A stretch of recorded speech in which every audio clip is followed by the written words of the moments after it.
जय Hind my dear friends. आज आपके लिए बहुत ही प्यारा वीडियो लेकर आए हैं। बोलो कि कौन सा वीडियो है सर? तो याद रखना, ये जीव जनन कैसे करते हैं, ये इस चैप्टर के सेकंड वाला पार्ट है। फर्स्ट वाला पार्ट हम इसका अपलोड कर चुके हैं, जो कि अलैंगिक जनन से संबंधित पूरी की पूरी उसमें डिटेल दे दिए थे। उसमें से पांचों प्रकार के अलैंगिक जनन के बारे में पूरा का पूरा वर्णन कर दिए थे, और लैंगिक और अलैंगिक जनन क्या होते हैं इनमें भी अंतर हम आपको स्पष्ट कर दिए थे।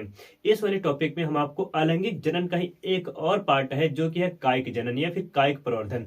ये अधिकांशतः पौधों में होता है। इससे से संबंधित हम आज के टॉपिक को क्लियर कर देंगे, बट उसके लिए आपको पेशेंस रखना होगा और पूरी वीडियो देखनी पड़ेगी, जिससे कि आपका एक एक पॉइंट क्लियर होता जाए। तो आज के कुछ टॉपिक्स हम जो कि पढ़ने वाले हैं वो कुछ इस प्रकार है। पहला है कायिक जनन किसे कहते हैं। पहला कायिक जनन क्या है, दूसरा है कायिक जनन के प्रकार, और थर्ड है कायिक जनन से संबंधित प्रश्न, और चौथे पर हम क्विज लेकर आएंगे। मतलब जो कायिक जनन से संबंधित जो प्रश्न बनते हैं बोर्ड एग्जाम में, कैसे प्रश्न बनते हैं उसको हम बताएंगे, और साथ ही साथ जो क्विज बनेंगे आपके, जो ओएमआर सीट में भरे जाने वाले प्रश्न हैं, वो कैसे प्रश्न बनते हैं उसका हम विवरण भी देंगे लास्ट में। ठीक है, बस उसके लिए आपको पेशेंस रखना होगा। और अलैंगिक जनन से संबंधित जो भी डाउट आपके क्लियर, जो भी मन में आपके डाउट हैं, उन सबको आप प्रश्न कीजिएगा, हम उसका पूरा पूरा आंसर जरूर देंगे। ठीक है, तो हम वीडियो को स्टार्ट करते हैं, ज्यादा टाइम वेस्ट नहीं करेंगे। Let's start the video. ठीक है माय डियर फ्रेंड्स, अब हम वीडियो को स्टार्ट करते हैं, बट आप उसके लिए आप अपना कॉपी पेन लेकर बैठिएगा, जिससे कि हम जो इंपॉर्टेंट टॉपिक बताएं यहाँ पर उसको आप नोट करते हुए चलेगा। और एक चीज, अगर आप इसको पूरी वीडियो देखते हैं तो हम आपको विश्वास करिए पूरी वीडियो में जो भी इंपॉर्टेंट टॉपिक लगेगा उसको हम रटा देंगे, याद करा देंगे आपको, और इसी वीडियो में आपको हम याद करा देंगे। बट उसके लिए आप थोड़ा सा पेशेंस रखिएगा और ध्यान से देखिएगा। ठीक है, फोकस करिएगा और इधर उधर की मत करिएगा। देखिएगा, पहला हम जो लास्ट में टॉपिक छोड़ दिए थे खंडन वाला, खंडन तक पढ़ा दिए थे। खंडन के बाद ही हम अगले आगे चल रहे हैं। ठीक है, पहले देखते हैं खंडन को, थोड़ा सा हम रिवाइज कर लेते हैं। जब किसी जीव का शरीर कुछ खंडों में टूट जाता है, और टूट जाने के बाद प्रत्येक खंड से नए जीव का निर्माण होता है, या प्रत्येक खंड विकसित होकर नए जीव का निर्माण करता है, तो यह प्रक्रिया खंडन कहलाती है। और खंडन में आप याद रखना, तो आपके कुछ उदाहरण दिए थे, जैसे स्पायरोगायरा हो गया, समुद्री एनोमिन हो गया, यूलोथ्रिक्स आदि में खंडन प्रक्रिया द्वारा होता है। बोलोगे सर स्पायरोगायरा क्या है या समुद्री एनोमिन क्या है, यूलोथ्रिक्स क्या है? तो बच्चों याद रखना, ये एक प्रकार के शैवाल होते हैं, हमारे नदी तालाबों में ये पाए जाते हैं। और इनका अगर शरीर थोड़ा सा भी टुकड़े में टूटा, और टूटने के बाद, हालांकि टूटता कब है, जब ये पानी का लहर आता है, या फिर कोई दुर्घटनावश ऐसे कोई उधर से चला जाता है, कोई पैर रख देता है, तब टूट जाते हैं। और टूटने के बाद जैसे ये टूटेंगे तो ये पानी के बहाव में आगे चले जाएंगे। आगे जाने के बाद जिस स्थान पर ये फिक्स होंगे वहीं पर ये विखंडन करना चालू कर देंगे। जैसे जैसे कोशिका विभाजन करेंगे, कोशिका विभाजन करते जाएंगे, इनकी लंबाई में वृद्धि होती जाएगी। तो उम्मीद है ये आपको समझ में आया होगा। अब हम चलते हैं नेक्स्ट वाले पार्ट पर, जो कि हमारा आज का वीडियो आने वाला है, जो कि है कायिक जनन। ठीक है, स्क्रीनशॉट ले लीजिए, हम आगे चलते हैं। हमारा पहला आज का वीडियो जो है कायिक प्रवर्धन या फिर कायिक जनन। क्या बोले, कायिक प्रवर्धन या कायिक जनन, इसको इंग्लिश में कहते हैं वेजिटेटिव रिप्रोडक्शन या फिर वेजिटेटिव प्रोपोगेशन। इसको विधि याद रखना, दोनों का दोनों अर्थ एक ही होता है, चाहे कायिक प्रवर्धन कहें हम, चाहे कायिक जनन कहें। क्लियर है यहाँ तक? अब याद रखना, हम जो यहाँ से टॉपिक बताएंगे, जो भी इंपॉर्टेंट टॉपिक बताएंगे उसको आप नोट करते हुए चलिएगा। बच्चों याद रखना, जो कायिक जनन होता है ये अधिकांशतः पौधों में होता है। कहां पर हम बोले, ये अधिकांशतः पौधों में होता है। अधिकांश पौधों में होता है। ये बहुत इंपॉर्टेंट टॉपिक पॉइंट है कि अधिकांश ये पौधों में होता है ये जनन। अब यहाँ पर उसकी परिभाषा में कुछ दे दी है कि यह जनन पौधे के जड़, तना तथा पत्ती, क्या बोले, जड़, तना तथा पत्ती में से होता है, और सभी पौधे आनुवंशिक रूप से जनक के समान होते हैं। ये इंपॉर्टेंट है कि सभी पौधे कैसे रहेंगे, जनक आनुवंशिक रूप से, उनमें भिन्नता भी नहीं पाई जाएगी, और जनक के समान रहेंगे, सेम टू सेम आपको दिखाई देंगे। एग्जाम्पल देट आपको बता दें, जैसे हम किसी गुलाब के पुष्प को उसको कलम करके काटते हैं, एक कलम करके काटे, दूसरी जगह पर लगा दिए, कुछ महीने बाद दोनों के दोनों पौधे सेम आकार में आ जाएंगे, तो आप उसको आप बता नहीं सकते हैं कि कौन इसमें से जनक था, कौन सा इसमें संतति गुलाब का उत्पन्न हुआ है। तो आप उसमें आप भिन्नता भी नहीं दर्शा सकते। क्यों? क्योंकि यहाँ पर स्पष्ट लिखा है कि आनुवंशिक रूप से जनक के समान होते हैं, दोनों के दोनों समान दिखाई देते हैं। अगर एक जनक का पुष्प लाल हो रहा है तो जाहिर सी बात है कि जो उससे संतति गुलाब होगा उसका भी पुष्प कैसा होगा, लाल होगा। ठीक है, तो यहाँ पर इनके जनन करने, कायिक जनन जो होता है ये दो प्रकार से होता है। किस आधार पर होता है बच्चों, याद रखना, ये इसका आधार याद रखना कि कायिक जनन को क्यों दो भागों में बांटा गया है। इनको हम कृत्रिम और प्राकृतिक, किसके आधार पर, कृत्रिम और प्राकृतिक जनन के आधार पर इनको दो भागों में बांट दिए है। पहला कौन सा है, प्राकृतिक कायिक जनन, दूसरा है कृत्रिम कायिक जनन। प्राकृतिक कायिक जनन याद रखना बच्चों, ये पौधों के किसी भी भाग से, कहां पर, पौधे के किसी भी भाग से, और पौधे में मुख्यतः 4 भाग ही होते हैं। याद रखना कौन कौन से भाग है, किसी भी भाग से प्राकृतिक रूप से नए पौधे का निर्माण होता है। यहाँ पर याद रखना ये पॉइंट, प्राकृतिक रूप से नए पौधे का निर्माण होता है, इसमें कोई भी छेड़खानी नहीं की जा रही है। ये प्राकृतिक रूप से, स्वतंत्र रूप से नए पौधे का निर्माण करते हैं। इस विधि में पौधे के जड़, तना तथा पत्ती, क्या बोले, जड़, तना, पत्ती तथा पत्र प्रकलिका, ये पौधे के मुख्य भाग हैं। जड़, तना, पत्ती तथा पत्र प्रकलिका। बोलोगे ये सर है क्या, कि पत्र प्रकलिका क्या है। हालांकि आप जानते हैं कि जड़ सुने हैं, नाम सुने हैं, तना सुने हैं, पत्ती सुने हैं, लेकिन पत्र प्रकलिका आज पहली बार सुन रहे होंगे। तो इसको अभी आपको हम बताते हैं, वीडियो तो एक्सप्लेन करेंगे, बट उसके लिए थोड़ा सा पेशेंस रखिएगा, जिससे कि ये डाउट भी आपका क्लियर हो जाए। क्लियर है यहाँ तक। अब आगे देखते हैं कृत्रिम कायिक जनन क्या होते हैं। कृत्रिम कायिक जनन, ये पौधों में, क्या बोल रहा है कि पौधे में इस प्रकार का जनन मनुष्यों द्वारा कृत्रिम रूप से कराया जाता है। अगर प्राकृतिक रूप से हो रहा है तो प्राकृतिक कायिक जनन है, मनुष्यों द्वारा कराया जाएगा तो वो कृत्रिम कायिक जनन है। ठीक है, और ये मनुष्यों द्वारा कराया जाता है। क्यों कराया जाता है, घटिया किस्म के पौधों पर अच्छे किस्म के पौधे प्राप्त करने के लिए। क्या बोल रहा है यहाँ पर, अच्छे किस्म के पौधे प्राप्त करने के लिए यह जनन कराया जाता है। क्लियर है यहाँ तक। अब इसको आप एक पॉइंट नोट करके भी चलेगा। यहां से हम पहला बताने वाले हैं जड़ द्वारा जनन। ठीक है, स्क्रीनशॉट ले लीजिए। अब हम चलते हैं पहले पॉइंट पर, जो कि है पौधों में जड़ों द्वारा जनन कैसे होता है। ठीक है बच्चों, अब यहाँ पर फोकस करके देखिएगा। दो जनन हम आपको बताए कि एक प्राकृतिक कायिक जनन है, दूसरा कृत्रिम कायिक जनन है। तो पहले प्राकृतिक कायिक जनन में देखेंगे कि कौन कौन से भाग, पौधे के किस भाग से प्राकृतिक कायिक जनन होता है। तो पहले आपको बताए थे कि जड़ द्वारा, किसके द्वारा, जड़ द्वारा कृत्रिम, जड़ द्वारा जनन कैसे होता है, बाय रूट्स। ठीक है, अब पौधे का जो जड़ वाला भाग होता है, ये आप सब जानते हैं कि ये जमीन के अंदर पाया जाता है। तो उनमें जनन कैसे हो जाता है, ये यहाँ पर ध्यान देना कि पौधे, क्या बोल रहे हैं यहाँ पर, पौधे भोजन का संग्रहण कर फूल जाते हैं। जो पौधे का जो जड़ होता है, ये भोजन का संग्रहण करके फूल जाती है। जैसे कोई पौधे का हम मान लेते हैं, ये पौधा है, इसकी जड़ नीचे गई, ठीक है, ये भोजन का संग्रहण करेगी, स्टोरेज करेगी, यहाँ पर भोजन का स्टोरेज करके यहाँ पर फूल जाती है। ठीक है, यहाँ पर ये फूल जाती है। अब फूलने के बाद ये जड़ ही है जो कि फूल रही है। ठीक है, पौधे फूल जाती है, फूलने के बाद ये सुप्तावस्था में चली जाती है। बोलोगे सर ये सुप्तावस्था क्या होती है, तो बच्चों याद रखना, सुप्तावस्था इनकी एक ऐसी अवस्था होती है, इनको अगर हम निकाल कर बाहर रख देंगे, इनकी जड़ों को निकाल कर बाहर रख देंगे, तब भी इनमें जनन करने की क्षमता उत्पन्न ही रहेगी। क्यों रहेगी, क्योंकि ये सुप्तावस्था में गए हैं, न कि इनके बीच का कोई पार्ट गायब हुआ है। अगर इनका कोई भी पार्ट चाहे हम आधा कर दें तब भी इनमें ये जनन हो सकता है। ठीक है, तो इनको सुप्तावस्था में कब जाते हैं, इनको हम काट करके, अगर हम उखाड़ करके ये बाहर रख देंगे, तब भी इनमें जनन हो सकता है, इनसे एक नया पौधा निकल आ सकता है। तो यहाँ पर याद ध्यान देना, यहाँ पर सुप्त जड़ से अपस्थानिक कलिकाएं निकलकर, क्या बोले कि सुप्त जड़ से, यहाँ पर देखे ना, ये कोई जड़ है, ये मान लेते हैं कोई गंजी है, गंजी आप जानते हैं कि जड़ होता है, ये इसमें से क्या निकलेंगे, अपस्थानिक जड़ें निकलेंगे।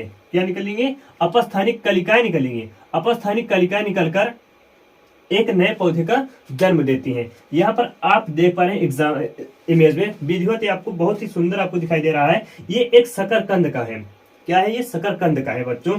यहाँ पर देखना कि ये कुछ कलिकाएं निकल रही हैं। अपस्थानिक कलिका मतलब होता है कि पौधे की जड़ के किसी भी भाग से, जैसे हम मान लेते हैं एक गंजी है, ठीक है, इसके किसी भी भाग से अगर कोई कलिका निकल रही है, किसी भी भाग से कलिका निकल रही, तो इसको कहेंगे अपस्थानिक कलिका। ठीक है, अगर कोई फिक्स कलिका, फिक्स भाग नहीं है, तो इसको हम कहेंगे अपस्थानिक कलिका। या फिर अगर जड़ निकल रही है तो वहां से कहेंगे हम अपस्थानिक जड़ें। ठीक है, न तो अपस्थानिक जड़ों का कोई फिक्स भाग होता है, न तो अपस्थानिक कलिका का कोई फिक्स भाग होता है। आप यहाँ पर देख पा रहे हैं कि ये कि जो कि शकरकंद है, इसको हम गंजी कहते हैं गाँव की देसी भाषा में।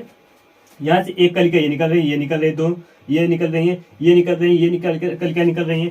अगर ये कलिकाएं जैसे इसको मिट्टी में हम रोपित करेंगे, इस पूरे गंजी को जैसे हम मिट्टी में रोपित करेंगे, तो जितनी कलिकाएं निकल रही हैं उतने ये पौधे यहाँ से प्लांट, नए प्लांट के वो जन्म दे देंगे। क्लियर है। दूसरा यहाँ पर एक एग्जांपल और देती है डहेलिया का।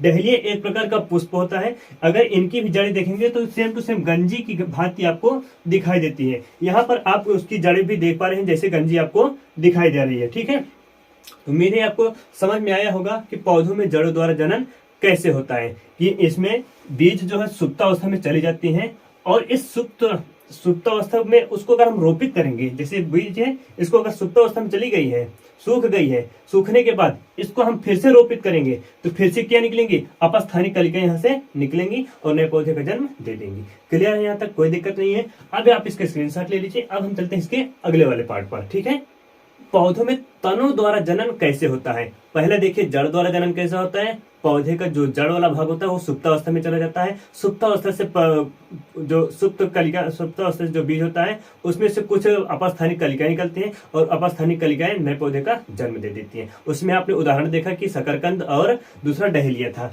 थर्ड है आपका तनों द्वारा, बाई स्टेम द्वारा जनन कैसे होता है पौधों में। ये भी एक कायिक जनन का एक प्रकार है। तो यहाँ पर याद रखना अरबी, आम। अरबी बोलोगे सर अरबी क्या होता है, आप याद रखना बच्चों, ये अरुई भी कहते हैं इसको हम, अरुई। ठीक है, क्या कहते हैं इसको हम, अरुई भी कहते हैं। गांव की देसी भाषा में इसको हम अरुई कहते हैं। वैसे साइंस की लैंग्वेज में इसको अरबी ही कहा जाता है। अरबी, आलू, हल्दी, अदरक, पुदीना, दूब, घास, गन्ना आदि इनकी पर्व संधियां होती है। बोलोगे सर पर्व संधियां क्या होती है। पर्व मतलब होता है बच्चों गांठ। क्या बोले, यहाँ पर एक हम बना दिए हैं स्टेम, यहाँ पर एक बना दी है गांठें। ठीक है, ये क्या हो गई, ये गांठें हो गई। अब इनमें से दो संधि, दो गांठों की जब संधि होगी, जुड़ेंगे, तो इस भाग को कहेंगे हम पर्व संधि। यहां से क्या निकलती है, यहाँ पर ध्यान देना, यहाँ से क्या निकलती है कि पर्व संधियों पर स्थित कलिकाएं नए पौधों को जन्म देती हैं। आपने गन्ना देखा होगा, गन्ने में देखा होगा कि कोई अगर गन्ना है तो उसमें ये एक सिंपल सा हम गन्ना बना दे रहे हैं, इसमें से एक गांठ बना दे रहे हैं, इसमें से छोटी छोटी आप कलिकाएं आप निकलती हुई देखते हैं। छोटी छोटी कलिकाएं दोनों साइड से निकलती हुई देखते हैं। ये क्या, किसके द्वारा जनन हो रहा है, स्टेम द्वारा या फिर तनों द्वारा जनन हो रहा है। आप जितना भी यहाँ पर एग्जाम्पल देख रहे हैं, अरबी ये भी तने का रूप है, आलू ये भी तने का रूप है, हल्दी ये भी तने का रूप है, अदरक ये भी तने का रूप है, पुदीना, घास, गन्ना ये सब के तने का एक रूप होते हैं। बोलोगे सर आलू का जो है ये तना कैसे है, आलू तना कैसे है, जबकि आप देखते हैं कि आलू जमीन के अंदर जाता है। लेकिन बच्चों याद रखना वो तने का ही एक रूप है जो कि फूल कर एक जड़ के रूप में चला जाता है। लेकिन वो है क्या, एक तना है। जैसे यहाँ पर आप देखते हैं कि कोई अगर आलू आप बोते हैं, ठीक है, ये आलू बोए, इसमें से ऊपर वाला तना निकलेगा, मतलब वो शाखा वाली निकलेगी, जो प्रांकुर वाला भाग होता है, यहाँ से भी कुछ जड़ें निकलती हैं, आलू से भी कुछ जड़ें निकलती हैं। इन जड़ों की जो मुख्य भाग होगा यहाँ पर, ये फूल कर एक पौधों में जो भोजन का स्टोरेज करती हैं, भोजन की स्टोरेज कर लेंगे। ठीक है, लेकिन ये जड़ नहीं होता है, जबकि ये होता है तना। क्लियर है यहाँ तक। तो इसको आप याद रखना कि पौधों में तनों द्वारा जनन कैसे होता है।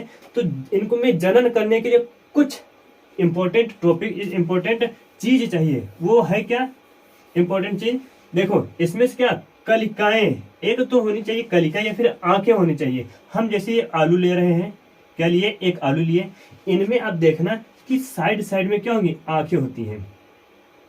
ये इन्हीं आंखों से नए पौधे का जन्म होता है। अगर किसी भी तने में कलिका नहीं रही या आंखें नहीं रही तो उससे नए पौधे का जन्म कतई नहीं हो सकता। ये इम्पॉसिबल है कि उससे नए किसी पौधे का जन्म हो सके। अब जितनी कलिकाएं रहेंगे उतने ही नए पौधे यहाँ पर बन सकते हैं। अब इनको हम चाहे इस भाग में काटे, चाहे इस भाग में काटे, चाहे इतना भाग, चाहे इस भाग में काटे, जितना भाग करेंगे, लेकिन चाहे जितना भाग करें उसमें एक कलिका, एक आंख होना अनिवार्य है, तभी एक नए पौधे का जन्म हो सकता है। कोई दिक्कत यहाँ पर नहीं होनी चाहिए। अब यहाँ पर देखो, आप देख रहे पा रहे हैं अदरक, अदरक में देख पा रहे हैं बीच बीच में कुछ गांठें जैसे संरचना आपको दिखाई दे रही है, कुछ गांठें जैसे संरचना दिखाई दे रही है। यहाँ से ये देखो, ये कलिका निकल रही है, ये कलिका निकल रही है, ये कलिका निकल रही है। ठीक है, ये देखो ये कलिका निकल रही है। ये क्या है, पर्व कलिकाएं हैं या फिर संधियों पर स्थित जो कलिकाएं निकलती हैं, इसको हम क्या कहते हैं, पर्व कलिकाएं या फिर पर्व संधियों पर उपस्थित कलिका जो नए पौधे का जन्म दे रही हैं। क्लियर है यहाँ तक। अब नए पौधे का जन्म कैसे देंगे बोलोगे सर, कैसे ऐसे तो देंगे क्या? इनको बच्चों रोपित करना होगा, जमीन के अंदर इनको लगाना होगा, तब जाके ये नए पौधे का जन्म देंगे। नहीं तो सोचो कि ऐसे ही लगा दिया जाए तो नए पौधे का जन्म दे देंगे, ऐसा नहीं हो सकता।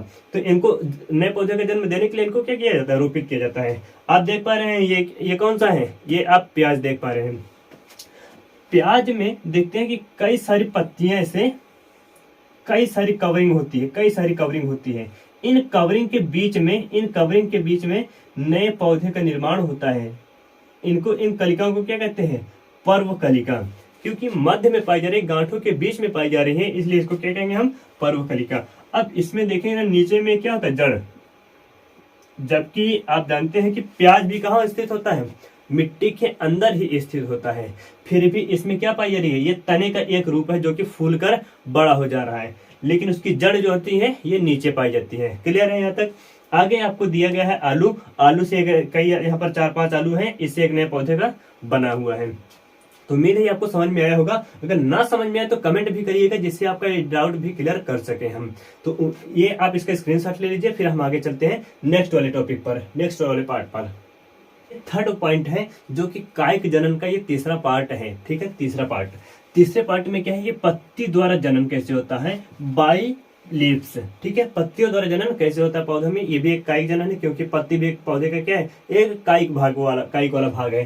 तो याद रखना इसमें अजूबा और बिगोनिया ये दो महत्वपूर्ण पौधे हैं। यही अक्सर एग्जाम में पूछे जाते हैं कि किस पौधे में पत्तियों द्वारा कायिक जनन होता है। तो याद रखना अजूबा या फिर बिगोनिया, अजूबा के दो नाम और हैं। एक को कहते हैं ब्रायोफिलम, क्या कहते हैं, ब्रायोफिलम। एक का नाम है ब्रायोफिलम, दूसरे का नाम है ब्रायोफिलम, और दूसरे का नाम है पत्थरचटा। ठीक है, पत्थरचटा, दोनों के दोनों एक ही नाम है, यही इसी का नाम है, अजूबा का ही नाम है पत्थरचटा। बच्चों ये याद रखना, दोनों के दोनों एग्जाम में पूछे जाते हैं कि ब्रायोफिलम क्या है, या फिर पत्थरचटा, या फिर अजूबा, तीनों एक ही नाम है। क्लियर है। ये बिगोनिया, इन दोनों से क्या होता है, पत्तियों द्वारा जनन होता है। किसके द्वारा, पत्तियों द्वारा। या एग्जाम्पल में यहाँ पर दिए हैं, 2 एग्जाम्पल हो गए। आदि की पत्तियों की अपस्थानिक जड़ कलिकाएं पाई जाती हैं। आदि में क्या पाई जाती है, अपस्थानिक कलिकाएं पाई जाती हैं। इनको पर्ण कलिका भी कहते हैं। पर्ण कलिका याद रखना, पत्तियों पर पाए जाने वाली कलिका को क्या बोले हम, पत्तियों पर पाए जाने वाली कलिका को हम पर्ण कलिका कहते हैं। ये पत्ती है कोई है, यहाँ से निकलेगा, यहाँ से निकलेंगे पौधे, यहाँ से निकलेंगे पौधे, यहाँ से निकलेंगे पौधे। ठीक है, क्यों, क्योंकि ये है पर्व संधि है, पत्ती की पर्ण कलिका है।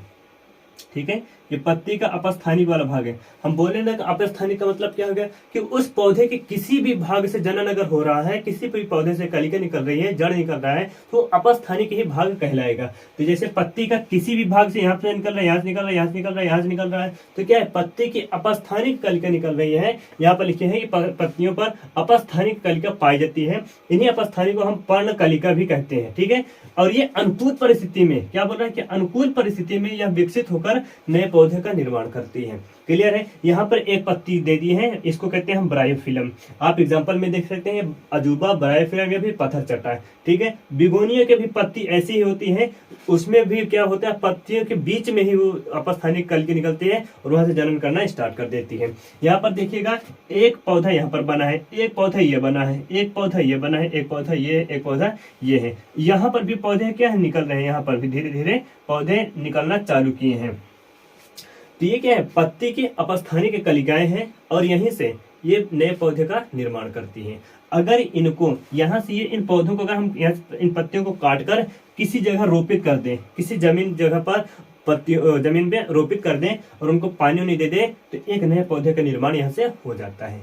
क्लियर है यहाँ तक, कोई दिक्कत नहीं, कोई दिक्कत परेशानी नहीं है। आप इसका स्क्रीनशॉट ले लीजिए, फिर चलते हैं अगले वाले पार्ट पर। ठीक है, पत्र प्रकलिका द्वारा, ये चौथा पार्ट है जो कि है प्राकृतिक कायिक जनन का, ये चौथा पार्ट है। पत्र प्रकलिका द्वारा जनन बाई बल्बिल द्वारा, पत्र प्रकलिका बोले या फिर बल्बिल बोले, ठीक है। इन दोनों के द्वारा अगर जनन हो रहा है तब हम इसको कहेंगे हम पत्र प्रकलिका या फिर बल्बिल। अब एग्जांपल में कैसे हम इसको समझेंगे, कैसे कि सर पत्र प्रकलिका है क्या, पौधों में कैसे पाई जाती है। ये कुछ क्या बोल रहा है, कुछ पौधों में कलिकाओं के समूह को इकट्ठा होकर, क्या बोल रहा है कि कुछ पौधों में कलिकाओं के समूह इकट्ठा होकर किसका निर्माण करते हैं, पत्र प्रकलिका का निर्माण करते हैं, ठीक है। पत्र प्रकलिका का निर्माण करते हैं जो मात्र पौधे से अलग होकर नए पौधे बनाते हैं। आप यहाँ पर समझेंगे कैसे, हम मान लेते हैं यहाँ पर कोई एक हम पौधे ले रहे हैं, एक पौधे का एक भाग ले रहे हैं, ठीक है। ये पौधे का कौन सा भाग है, तो बच्चों याद रखना ये तने वाला भाग है, ये पौधे का तने वाला भाग है। इन पौधे के तने वाले भाग में आप जैसे जानते हैं कि अरबी एक पौधा होता है, अरबी, उन पौधों के जो अरबी वाला पौधा है इनकी भागों में देखते हैं कि अब छोटे छोटे ऐसे छोटी छोटी कलिकाएं पाई जाती हैं, छोटी छोटी पर्व कलिकाएं पाई जाती हैं। और ये छोटी छोटी पर्व कलिकाएं होती क्या है, ये छोटी छोटी इन पर्व कलिकाओं को कहते हैं पत्र प्रकलिका, ठीक है।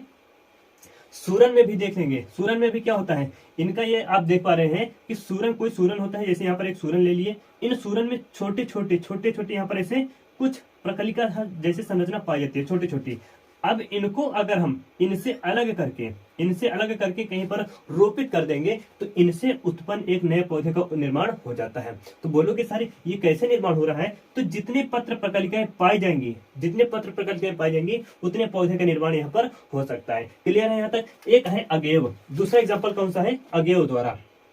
अगेव में भी क्या होता है, पत्र प्रकलिका द्वारा जनन होता है। बोलोगे सर ये अगेव पाए कहाँ पाए जाते हैं, तो बच्चों याद रखना ये अब हमारे यहाँ नहीं पाए जाते, ये दूसरी जगह पर शहरों में पाया जाता है। तो इन अगेव कैसे होता है, यहाँ पर देख पा रहे हैं कि अगेव में कई सारी कलिकाएं आपको दिखाई दे रही है, एक कलिका, दो कलिका, यहाँ पर तीन कलिका, चार कलिका, मतलब ये जितने भी आपको पत्तियों की जैसी प्रकलिका दिखाई दे रही है, पत्ती है, यहाँ पर देखो ये है, यहाँ पर देखो कलिका, ये है, यहाँ पर एक कलिका, यहाँ पर एक कलिका निकल रही है।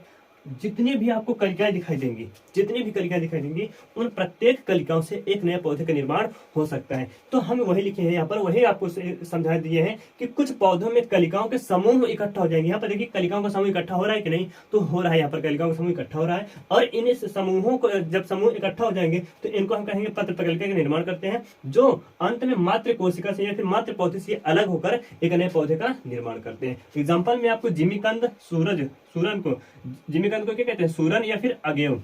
तो एग्जांपल आप लोग याद रखना। तो उम्मीद है आपको पसंद आई है, आपको समझ में आया होगा। आप इसके स्क्रीनशॉट ले लीजिए, फिर हम चलते हैं अगले वाले पार्ट पर। ये चार के चारों पार्ट आप याद रखना, चारों प्रकार। पहला आपको पता है जड़ द्वारा, दूसरा तना, फिर पत्ती, फिर चौथा पत्र प्रकलिका द्वारा। इन चारों प्रकारों को याद रखना। अब हम चलते हैं प्राकृतिक कायिक जनन के बाद दूसरे चलते हैं कृत्रिम कायिक जनन। पौधों की जो कृत्रिम भाग होता है, कायिक वाला भाग होता है, उनमें कृत्रिम कायिक जनन कैसे होता है, स्क्रीनशॉट ले लीजिए, फिर आगे चलते हैं। कृत्रिम कायिक जनन मतलब मनुष्यों द्वारा कराए गए जनन को हम कृत्रिम कायिक जनन कहते हैं। मनुष्यों द्वारा कृत्रिम रूप से कराया जाता है, उनको एक दूसरे से पकड़ कर कराया जाता है, तब हम इसको कृत्रिम कायिक जनन कहेंगे। या पेड़ पौधों को काट देंगे तब कृत्रिम कायिक जनन होता है। इसमें कुछ आर्टिफिशियल कायिक जनन, इसको रिप्रोडक्शन भी कहते हैं। यह देखिएगा, यह जनन मनुष्यों द्वारा अच्छे किस्म के पौधे प्राप्त करने के लिए कराया जाता है। बता दिए स्टार्टिंग में, बता दिए कि जो घटिया किस्म के पौधे रहेंगे उनसे अच्छी किस्म के पौधे अगर प्राप्त करना है हमें, तो कौन सा जनन कराया जाएगा, कृत्रिम कायिक जनन। क्लियर है यहाँ तक। अब यहाँ पर देखना है यह मुख्यतः कितने प्रकार का होता है, मुख्यतः ये 5 प्रकार से होता है। पहला क्या है, कलम लगाना, इसको हम कटिंग कहते हैं। दूसरा दाब लगाना, इसको लेयरिंग कहते हैं। तीसरा है बूटी बांधना, इसको गूटी भी कहते हैं। गूटी या फिर गूटी दोनों को वही कहते हैं, ठीक है। गूटी बांधना या फिर गूटी इंग्लिश में भी वही कहते हैं। अगला है पाइबंद लगाना या फिर रोपण, इसको हम इंग्लिश में ग्राफ्टिंग लगाना भी कहते हैं। क्या बोलते हैं बच्चों, ग्राफ्टिंग लगाना, ठीक है। अब पाइबंद या रोपण, इसको ये 3 प्रकार से होता है। पहला है कसा रोपण, दूसरा है स्थान रोपण, तीसरा है कलिका रोपण, और बस तीसरा दिन क्या है, ये कलिका रोपण होता है। कसा रोपण को हम विप ग्राफ्टिंग कहते हैं, स्थान रोपण को हम वेड्स ग्राफ्टिंग कहते हैं, थर्ड है कलिका रोपण को हम बड ग्राफ्टिंग कहते हैं। इन सब को हम एक्सप्लेन करेंगे विधिवत। और हमारा जो पांचवा प्रकार क्या है, शाखा बंधन, ठीक है। शाखा बंधन क्या कहते हैं, एनार्चिंग। तो उम्मीद है ये आपको समझ में आया होगा। तो हम आपको भी अब सिर्फ और सिर्फ प्रकार बताए हैं। अब हम इनको एक्सप्लेन करने के लिए आगे चलते हैं। वीडियो चित्र के माध्यम से इसलिए समझाएंगे ताकि कोई भी चीज आप विजुअल करके देखते हैं आप, अगर उसको वीडियो कैसे देखते हैं तब आपको ये वीडियो आपको समझ में आ जाता है, ठीक है। तो पहला हम देखेंगे कलम लगाना, कलम कैसे लगाई जाती है। स्क्रीनशॉट ले लीजिए, फिर हम आगे चलते हैं। पहला हमारा कौन सा, कलम लगाना। कलम लगाने को हम कहते हैं कटिंग। कलम कैसे लगाया जाता है, क्या क्या उसमें प्रोसेस होता है, पहले याद रखना। इसमें पुराने पौधे की परिपक्व कलिका, क्या बोले, परिपक्व कलिका, ये पॉइंट याद रखना। परिपक्व कलिका युक्त शाखाओं को काटकर कलिका युक्त शाखाओं को काट कर कितना कितना होना चाहिए उसका आकार 20 से 30 सेंटीमीटर लगभग, कितना 20 से 30 सेंटीमीटर इतना होना चाहिए, ठीक है, 20 से 30 सेंटीमीटर लगभग इतना होता है। भूमि में तिरछा गाड़ दिया जाता है। जैसे हम काटेंगे ये एक पौधे लिए, हम इसको काट लिए, कैसे तिरछा काट लिए, तिरछा काटने के बाद इसको हम भूमि में लगा दिए, ठीक है, ये हमारी जमीन हो गई, इसमें हम लगा दिए। लेकिन और क्या याद रखना है, इसमें परिपक्व कलिका होनी चाहिए, इसमें कलिका होनी चाहिए, ठीक है, ये देखो बीच बीच में कलिकाएं भी हो गई। क्लियर है यहाँ तक।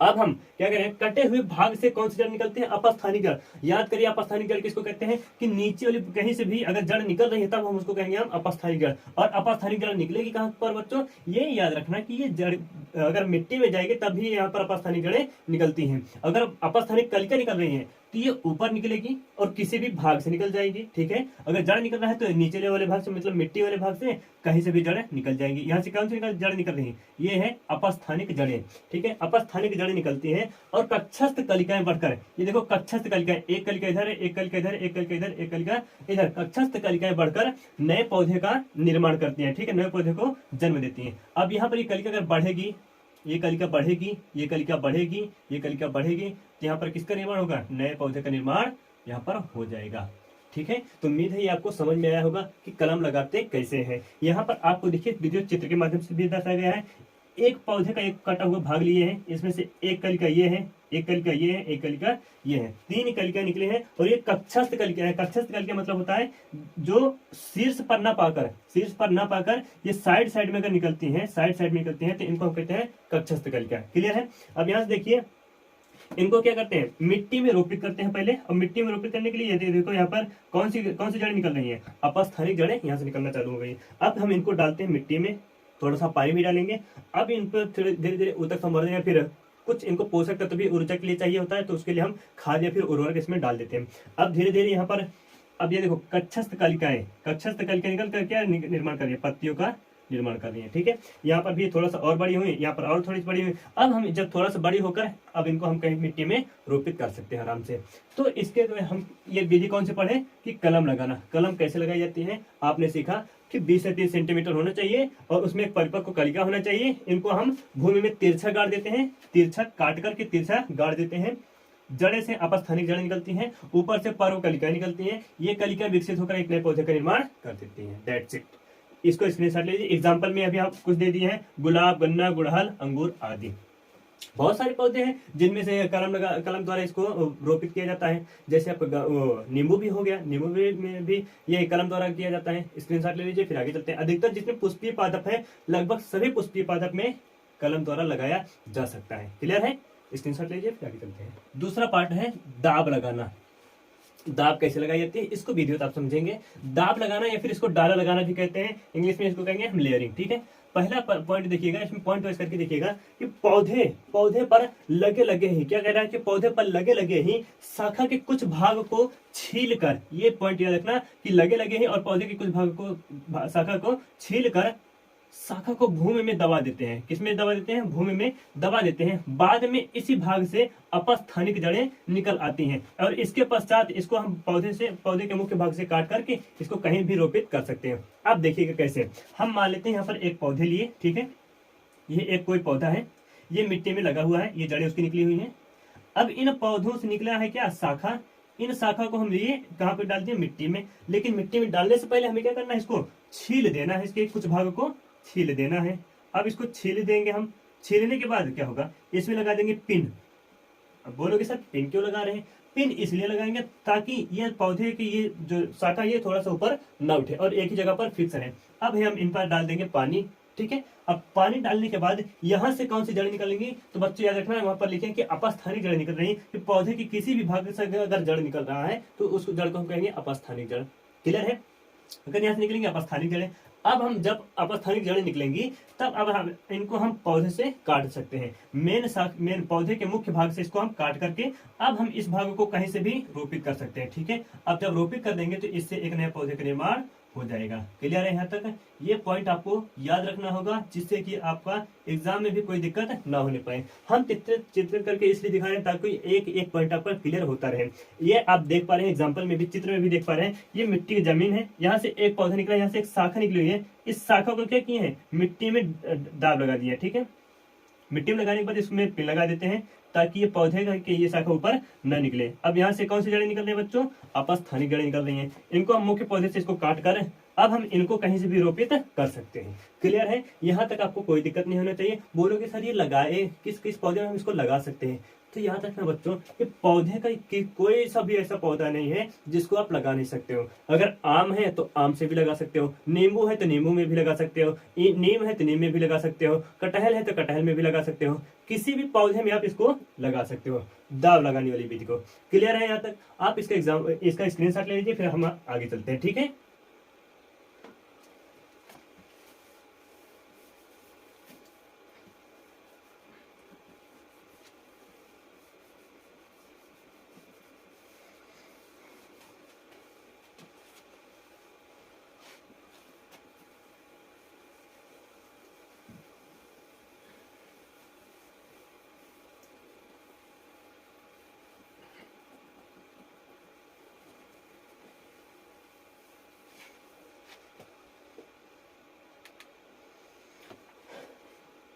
बच्चों यहाँ पर फोकस करके देखिएगा। हमारा अगला पार्ट है, थर्ड पॉइंट कौन सा है?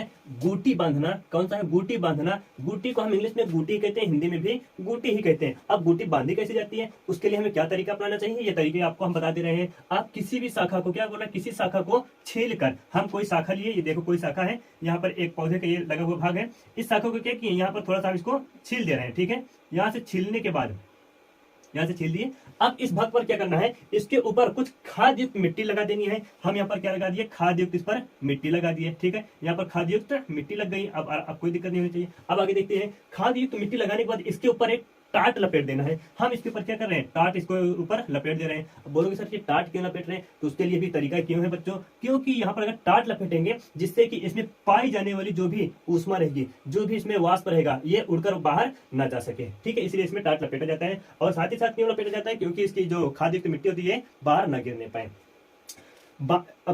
टाट लपेट दिया जाता है और सुतली से इसको बांध दिया जाता है। सुतली से भी बांध दिया जाता है, बांध कर इसको छोड़ दिया जाता है। कुछ दिन बाद यहाँ से क्या कह रहा है, कुछ दिन बाद अपस्थानिक जड़ें निकल आती हैं। अब इसे मुख्य पौधे से काटकर इसको हम अलग कर देंगे और मृदा में इसको रोपित कर देंगे। अब इस पे एक चीज और ध्यान देना, इस पौधे को हमेशा जल मिलने के लिए क्या करते हैं, इसके ऊपर एक डाल लगा देते हैं मटका। बोलोगे सर ये मटका किस काम का है, तो बच्चों याद रखना, ये मटका, इस मटके में डाल देंगे हम पानी। ठीक है? मटके में डाल देंगे पानी और यहाँ से एक छोटी सी रस्सी छिद्र करके, मटके में छिद्र करेंगे, एक छोटी सी रस्सी ला करके इस बूटी पर लपेट देंगे। अब इससे फायदा क्या होगा, अब इसमें आपको दोबारा पानी देने की जरूरत नहीं पड़ेगी। पानी देने की जरूरत क्यों नहीं पड़ेगी, क्योंकि आपने इसमें पानी ऑलरेडी ही डाल दिया है। अब ये थोड़ा थोड़ा करके इसको सिंचित करता रहेगा और कुछ दिनों बाद यहाँ से निकलेंगी कौन सी, अपस्थानिक जड़ें। ठीक है? अपस्थानिक जड़ें अगर यहाँ से निकली तो आप इसको कहीं से भी काट करके, इसको यहाँ से हम काट करके, मुख्य पौधे से इसको काट करके कहीं भी इसको रोपित कर सकते हैं। जब रोपित कर देंगे तो एक नया पौधा निर्माण हो जाएगा। तो ये प्रक्रिया आपकी कहलाती है बूटी बांधना। अब बोलोगे सर ये बूटी बांधने में किस किस पौधे का हम यूज कर सकते हैं, तो बच्चों याद रखना, बूटी में आप नींबू का ले सकते हो, आम का ले सकते हो, जामुन का ले सकते हो, किसी भी पौधे का ले सकते हो। जो आपके लिए लाभदायक पौधा आपको लगे उसमें क्या बांधो, बूटी बांधो। और बूटी बांधने के बाद उससे एक नए पौधे का निर्माण हो जाता है। ठीक है? उसमें से याद रखना कि हमें उसको पानी से सिंचित उसको करना ही करना है। और खाद युक्त इसको मिट्टी लगा देना है, टाट से लपेट देना है, उसके बाद रस्सी से इसको बांध देना है। एग्जाम्पल में आप कोई सा भी एग्जाम्पल लिख सकते हैं। यहाँ पर एग्जाम्पल की बात आती है तो यहाँ पर लिख दो एग्जाम्पल, कौन कौन सा एग्जाम्पल है। जैसे नींबू में भी करते हो, ठीक है, नींबू में करते हो, आम में भी कर सकते हैं इसको, आम आदि में। बोलोगे सर दो ही एग्जांपल बता रहे हैं, अभी आपको हम ढेर सारे एग्जांपल बता दिए हैं कि नींबू में लगा सकते हो, आम में लगा सकते हो, कटहल में, जामुन में, नीम में, कहीं भी लगा सकते हो। जो पौधा आपके लिए लाभदायक होगा उसी में तो आप लगाओगे ना। इसका स्क्रीनशॉट ले लीजिए। अब हम आगे चलते हैं। यहाँ पर जैसे अभी एक चित्र में भी दिखाया गया है, पहला पौधा है, इसको तने को छील दिए, थोड़ा सा छीलने के बाद ये पतली हो गई, यहाँ पर क्या लगा दिए, खाद युक्त मिट्टी लगा दिए और इस पर इसे टाट से, आगे वाले पार्ट में टाट से इसको बांध दिए। अब टाट से बांधने के बाद रस्सी भी लपेट दिए। अब इस पर क्या करेंगे, एक मटका बांधेंगे ताकि ये लगातार इसको सिंचित करता रहे। अब जब ये सिंचित हो जाएगा तो इसको हम काट करके यहाँ से अलग कर देंगे, इससे अपस्थानिक जड़ें निकल आती है। ठीक है? तो उम्मीद है आपको समझ में आया होगा। आप इसका स्क्रीनशॉट ले लीजिए, फिर आगे हम चलते हैं।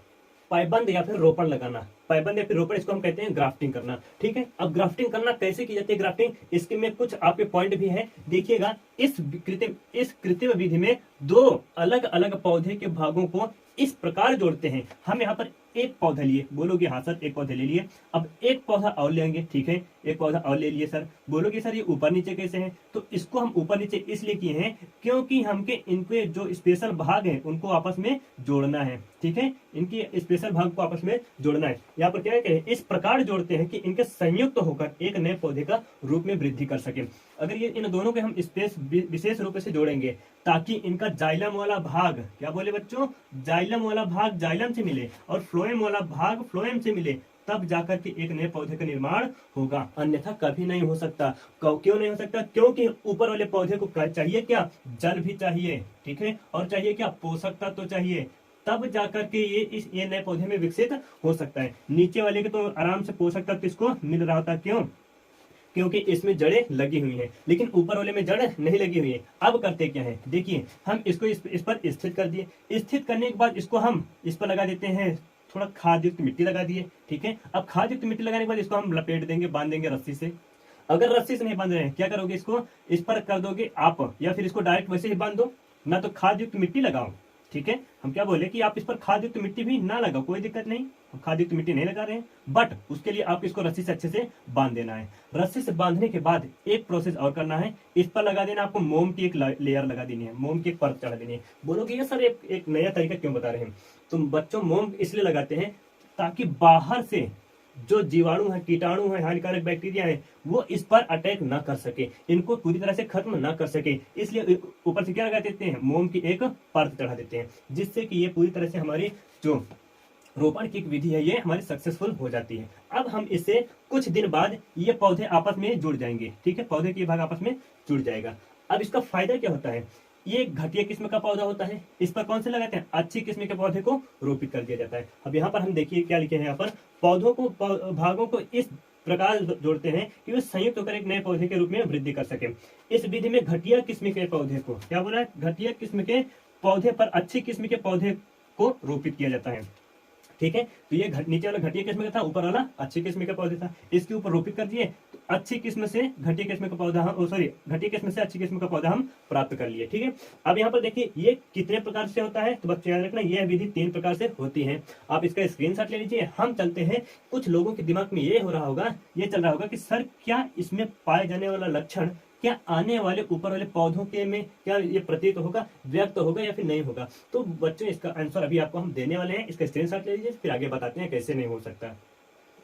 उसमें जो पैबंद या फिर रोपण लगाना है, इसमें 3 विधि होती है। पहला है कसा रोपण, ठीक है, दूसरा है स्थान रोपण, तीसरा है कलिका रोपण। बोलोगे सर 3 विधि को हम कैसे इसको हम इंस्टॉल कर सकते हैं या फिर कैसे इसका हम उपयोग कर सकते हैं? तो कसा रोपण में 2 पौधे लेते हैं। एक पौधा ये है जो कि गमले में स्थित है, यहाँ पर जैसे कि चित्र के द्वारा समझा देते हैं ताकि बेहतर रहे। ये एक गमला है, ये भी गमला है, ये भी गमला है, ठीक है। इसमें एक पौधा ये जो है, ये पौधा ये है घटिया किस्म का। बोलोगे सर घटिया किस्म का क्यों ले रहे हैं? क्योंकि हमें अच्छी किस्म का पौधे को प्राप्त करना है। ये है घटिया किस्म का पौधा। ये ऊपर वाला कौन सा है? ये अच्छी किस्म का पौधा, ठीक है, ये अच्छी किस्म का पौधा है। अब हम अच्छी किस्म के पौधे को घटिया किस्म के पौधे पर कैसे रोपित कर रहे हैं? ये दोनों को इस प्रकार तिरछा काटे हैं ताकि ये दोनों के दोनों आपस में सट जाएं, अच्छे से जुड़ जाएं। अब यहाँ पर दोनों को दोनों आपस में सटा दिए, यहाँ पर जोड़ दिए। अब क्या किए, इस पर हम रस्सी लपेट दिए, ठीक है, इस पर हम क्या लपेट दिए, रस्सी लपेट दिए। अब रस्सी लपेटने के बाद क्या किया जाता है, इस पर एक मोम की परत चढ़ा दी जाती है। अब बोलोगे सर मोम की परत क्यों चढ़ा रहे हैं? अभी आपको बता दिए हैं कि मोम की परत इसलिए चढ़ाते हैं ताकि इस पर कोई भी हानिकारक जीवाणु या फिर बैक्टीरिया या फिर कवक इस पर कोई भी अटैक ना कर पाए और ना इनको हानि पहुंचा पाए, जिससे कि आपका जो ये पौधा ऊपर वाला है ये अच्छे से भी रह पाए और ये अपना पूरी तरह से ये विकसित हो पाए, ठीक है। अब इनको हम कुछ दिन बाद अगर देखेंगे, कुछ दिन बाद, तो ये पौधे ऊपर वाला पौधा और नीचे वाला पौधा ये दोनों दोनों आपस में सट जाएंगे। और सटेंगे क्यों? बोलोगे सर सटेंगे क्यों? रीजन क्या है? क्योंकि बच्चों याद रखो कि इनके कोशिकाओं में होती है कोशिका वृद्धि या कोशिका विभाजन होता है, और कोशिका विभाजन होगा, लगातार विभाजन करेंगे तो इनकी कोशिकाएं आपस में सट जाएंगी, या फिर तो फिक्स है, ठीक है। तो पहला हो गया कसारोपण में, ठीक है, कसारोपण में दोनों को हम तिरछा काटे, इस पर लगा दिए, ये हो गया कसारोपण। अगला है स्थान रोपण। स्थान रोपण में कई कटिंग करते हैं, कई तरह से कटिंग करते हैं। यहाँ पर जैसे कि आप देख पा रहे हैं कि एक पौधा लिए, इसमें वी शेप में इसको कटिंग की है। किस शेप में? वी शेप में। यहाँ पर एक पौधा ये है, एक पौधा ये है, एक पौधा ये है, देख रहे हैं। इन सब में हम उल्टी सीधी कटिंग यहाँ पर कर रहे हैं, ठीक है। अब देखिए हम इसमें क्या किए, वी शेप में इसको कटिंग किए। अब जिस पौधे को इस पर रोपित करना है उसको भी कैसे कटेंगे, वी शेप में, ठीक है। अब हम इनको उठाकर इसी में लगा देंगे। लगाने के बाद क्या करेंगे, इसको हम रस्सी से बांध देंगे, ठीक है सर, बांध दिए। अब इस पर क्या करना है, तो बच्चों याद रखना है, इस पर लगाना है क्या, मोम की परत, किसकी, मोम की लेयर लगाना है, मोम का एक परत लगा देना है। अगर मोम की लेयर इस पर लगा देंगे तो नुकसान इसको नहीं होगा, जो भी हानिकारक बैक्टीरिया जीवाणु आएंगे इस पर अटैक करने के लिए वो इसको नष्ट नहीं कर पाएंगे, ठीक है। और ये जैसे जैसे कोश का विभाजन करेगा यहाँ से एक नए पौधे का निर्माण हो जाएगा। आगे भी यही सेम प्रोसेस है, इसमें भी सेम प्रोसेस है, इसमें भी सेम प्रोसेस है। अब आगे देखते हैं कलिका रोपण। कलिका रोपण में कैसे किया जाता है, तो कलिका रोपण के लिए सबसे पहले क्या करना है कि पौधे के एक भाग पर, तने वाले भाग पर हमें टी शेप में कट करना है, ठीक है। टी शेप में कैसे कट करोगे, तो जैसा जानते हैं कोई तना है, तने में ऊपर होती है छाल, ठीक है। उस छाल में क्या कि एक चीरा ऐसे मारे, एक चीरा यहाँ से बीच में मारे, बोलोगे सर हाँ ये चीरा मार दिए। अब इसमें इसका ये वाला भाग, ये वाला भाग इसको हम यहाँ से उठा लेंगे, थोड़ा सा इधर करेंगे तो यहाँ से जगह बन जाएगी, ठीक है। यहाँ से थोड़ा सा जगह बन जाएगी, ये कुछ ऐसे दिखाई देगा, ठीक है, कुछ ऐसे दिखाई देगा। इस वाला भाग को भी ऐसे कर लेंगे। अब जब इसमें हम कोई पेड़, कोई कलिका, ये पौधे का एक कलिका वाला भाग, इसको हम काटेंगे और इसी में हम लगा देंगे। लगाने के बाद इसको फिर से ढक देंगे, ठीक है। यहाँ पर क्या किया, हम ढक दिए दोबारा, ये देखो दोबारा इसको हम ढक दिए। अब यहाँ पर ये जो कलिका होती है, ढकने के बाद इसको हम बांध देंगे रस्सी से, बोलेगे सर ठीक है, रस्सी से बांध दिए। अब रस्सी से बांधने के बाद फिर एक नया तरीका क्या करोगे, इसको मोम की लेयर इस पर चढ़ा दोगे, जिससे कि यहाँ पर जो हानिकारक बैक्टीरिया इसको नुकसान न कर पाए। अब जैसे जैसे ये विभाजन, कोश का विभाजन करेगा, वैसे वैसे कलिका आपकी वृद्धि करते हुए चली जाएगी, ठीक है। बोलोगे सर इसका फायदा क्या है, फायदा भी बता दीजिए। फायदा ये है बच्चों कि ये जो पौधा था जिसमें हम टी शेप में काटे थे, टी शेप में जिसमें कटिंग किए थे, ये पौधा दरअसल ये था घटिया किस्म का पौधा। हम इस पर एक अच्छी किस्म की कली, एक अच्छे किस्म के पौधे को इसको रोपित कर दिए। अब हमें इसके लाभ क्या है कि हम क्यों घटिया किस्म के पौधे पर अच्छे किस्म के पौधे प्राप्त करना चाहते हैं। देखिए अभी वर्तमान में आप देखे होंगे किसी भी नर्सरी में देखे होंगे कि वो छोटे छोटे पौधे रहते हैं, उसकी जड़ें एक छोटे से शेप में रहती हैं, जबकि पौधा बहुत बड़ा रहता है। जड़ें कितनी होंगी, इतनी बड़ी होंगी, जबकि पौधा बहुत बड़ा होता है। रीजन क्या होता कैसे है, उसमें भी सेम यही प्रोसेस लगता है। या फिर इसको हम कलम करके लगा देंगे, या स्थान रोपण, या फिर बूटी बांध देंगे, तब भी यही प्रोसेस होगा, ठीक है। प्रक्रिया सेम होगी और वैसे वैसे करके नए नए पौधे को लगाते हैं नर्सरी में और इनसे अच्छे पैसे भी कमाई कर लेते हैं। यहाँ तक उम्मीद है आपको समझ में आया होगा, कोई दिक्कत नहीं हुई होगी। आप इसका स्क्रीनशॉट ले लीजिए, फिर हम आगे चलते हैं नए वाले पार्ट पर। अगर हमारा कौन सा भाग है उसको देखते हैं, ठीक है। ये है शाखा बंधन। बोलोगे सर शाखा बंधन मतलब, शाखा मतलब होता है, आप जानते हो कि डाल होता है। अब दो डालों को अगर हम आपस में सटा देंगे, तो एक अच्छे किस्म का पौधा होगा, दूसरा घटिया किस्म का पौधा होगा, तो हमें तीसरी शाखा से एक नए पौधे का प्राप्त हो जाएगा। बोलोगे सर कैसे होगा, तो यहाँ पर देखिएगा, दो गमले के पौधे की शाखा को छील कर, हम यहाँ पर दो गमले लिए, एक गमला ये लिए, एक गमला ये लिए, इसकी शाखा छीले, इसकी शाखा छीले। बोलोगे हाँ सर छील दिए दोनों की शाखा। अब दोनों की शाखा छील दिए, छीलने के बाद क्या करते हैं, इसको हम आपस में सटा कर बांध देते हैं। दूसरे स्टेप में देखो, इसको दोनों हम आपस में सटाए और तीसरे स्टेप में इसको हम बांध दिया, बढ़िया से रस्सी से लपेट दिए। अब रस्सी से लपेटने के बाद होता क्या है, इस पर क्या चढ़ा देते हैं, लेप, बांध कर लेप चढ़ा देते हैं। किसका, इस लेप में आप याद रखना मोम का लेप चढ़ा देते हैं। बोलोगे सर मोम का लेप क्यों चढ़ाएंगे, पिछले वाले में भी किसका चढ़ाते हैं, मोम का लेप चढ़ाते हैं। क्यों चढ़ाते हैं, क्योंकि जानते हैं कि इस पर अगर हम इसको बांधेंगे नहीं तो इस पर हानिकारक बैक्टीरिया, कीटाणु, जीवाणु इस पर आएंगे, कवक, फफूंद सब लग जाएंगे इसमें और इस पौधे को सड़ा कर खत्म कर देंगे, ठीक है। इससे इस पौधे को नुकसान हो जाएगा। उसके लिए हमें क्या लगाना है, मोम का लेप लगा देना है। बोले सर हाँ ठीक है, लगा दिए मोम के लेप।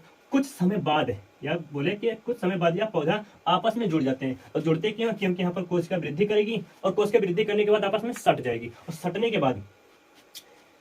बाद होगा क्या, इसमें एक पौधा घटिया किस्म का है, एक पौधा अच्छी किस्म का है, ठीक है। अब उस प्रोसेस को हम यहाँ पर आपको दिखाते हैं कैसे। देखिएगा, एक पौधा हम यहाँ पर ये लिए हैं, ठीक है सर, ये गमला है, गमले में लगा दिए।